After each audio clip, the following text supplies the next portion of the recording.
ஓ முருகா வெற்றிவேல் முருகா, வேலுண்டு வினையில்லை மயிலுண்டு பயமில்லை. என் அன்பு தங்கமே, இன்று விடியலிலேயே உன்னை தேடி உன் வீட்டிற்கு உன் அப்பா முருகன் வந்துள்ளேன்.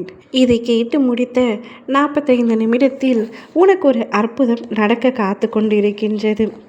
நீ எதை நினைக்கின்றாயோ அதை அப்படியே நடக்கப் போகின்றது. ரகசியத்தை யாரிடமும் சொல்லாமல் தனிமையில் அமர்ந்து கேள் தங்கமே. நீ லட்சியத்தை நோக்கி அசைக்க முடியாத உறுதியுடனும் பொறுமையுடனும் செயல்பட்டால் நிச்சயமாக வெற்றி பெறுவாய். அந்த வெற்றியை யாராலும் தடுக்க முடியாது. தொடர் தோல்விகளை கண்டு நீ மிகவும் வருத்தத்தில் உள்ளாய். வாழ்க்கையில் வெற்றியும் தோல்வியும் வருவது சகஜம்தான். இரண்டையும் ஒரே கண்ணோட்டத்தில் தான் பார்க்க வேண்டும். வெற்றி வரும்பொழுது சந்தோஷத்தையும், தோல்வி வரும்பொழுது துக்கமாகவும் இருக்க வேண்டாம். வெற்றி பெறும்பொழுது அந்த அனுபவத்தை எடுத்துக்கொள். தோல்வி வரும்பொழுது இதைவிட சிறப்பாக செயலாற்ற வேண்டும் என்ற முனைப்புடன் செயல்பட வேண்டும். உனக்கு நீயே ஊக்கமளித்துக்கொள்.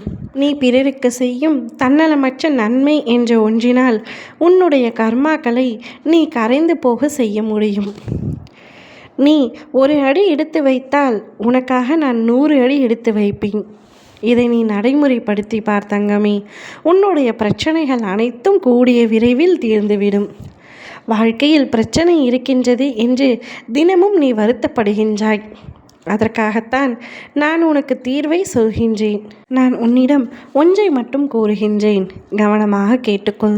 நீ செய்யும் எந்த காரியத்திற்கும் பலனை எதிர்பார்த்து செய்யாதே. அவர்களுக்கு நான் என்னையெல்லாம் செய்தேன், ஆனால் அவர்களோ எனக்கு தீங்கு இழைத்து விட்டார்கள் என்று புலம்பாதே. அவரவர் செய்யும் செயலுக்கு பலனுக்கு அவர்கள் நிச்சயம் அனுபவிப்பார்கள். விவேகத்தை மட்டும் கடைபிடி. தெய்வ பக்தினி, நீதிக்கு கட்டுப்பட்டு வாழ். இதனால் நீ என்றும் தாழ்ந்து போக மாட்டாய். தீமையை சகித்துக்கொள். இதனால் பாவ கணக்குகள் ஒவ்வொன்றாய் கழிக்க முடியும். அவற்றை அனைத்தும் முடிவுக்கு கொண்டு வந்துவிடும் என்பதையும் நினைவில் வைத்துக்கொள். துன்ப நிலை மாறி உனக்கான இன்ப நிலையை அடையப் போகின்றாய். உன்னுடைய நிலைமையை நான் மாற்றி அமைக்கப் போகின்றேன். உன்னுடைய கரத்தை நான் பலப்படுத்துவேன். நம்பிக்கையோடு காத்திரு. நீ நினைப்பது அனைத்தும் நிச்சயமாக ஒவ்வொன்றாக நிறைவேறத்தான் போகின்றது. அனைத்தையும் நான் நிறைவேற்றி காட்டுகின்றேன். உனக்கான இலக்கை மட்டும் ஒரு நாளும் நீ மறந்து விடாதே, விட்டுவிடாதே. நீ முயற்சி தொடர்ந்து செய்து கொண்டே இருந்தால் மாபெரும் வெற்றியை நீ கூடிய விரைவில் அடைவாய். அதற்கு உறுதுணையாக உன் அப்பா நான் இருக்கின்றேன். ஒரு முறை தோற்றுவிட்டால் தொடர்ந்து தோற்றுவிடுவேனா என்று யோசிக்காதே.